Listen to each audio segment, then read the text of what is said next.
فكيف إذا أصابتهم مصيبة بما قدمت أيديهم ثم جاءوك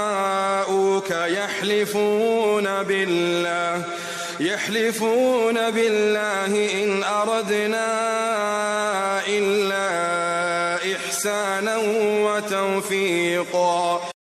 نو څه حال بوي د دې منافقینې چې کله دوی ته څه مصیبت ورسیږي په سبب د هغه کورنۍ چې د دوی لوسینې مخکې لژلی دی بیا توته روشي په الله قسمونه خوري چې د میژ اراده صرف نیکي کول او جوړښت راوستل وي. أولئك الذين يعلم الله ما في قلوبهم فأعرض عنهم وعظهم وقل لهم في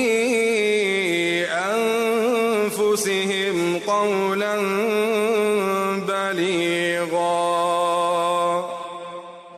دا هغه کسان دي چې الله تعالی پیږي په هغه څه چې د دوی په زړه کښې دي نو ته له دوی نه مخ وړوه او دوی ته نصیحت وکړه او دوی ته د دوی د نفسونې په باره کې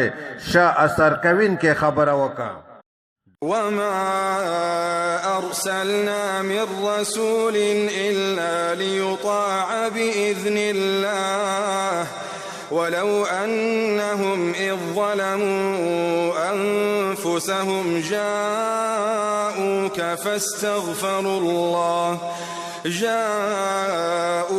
فاستغفروا الله واستغفر لهم الرسول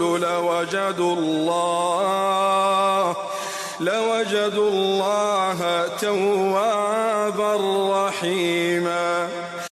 او نه دی لجلی میژ هیڅ رسول مگر د دې دپاره چې د الله تعالی په حکم سره د هغه اطاعت وکړه شي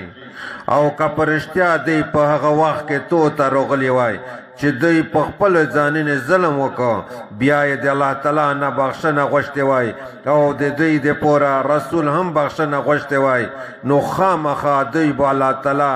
ښه توبه قبلوونکی بې حده رحم کوونکی پیدا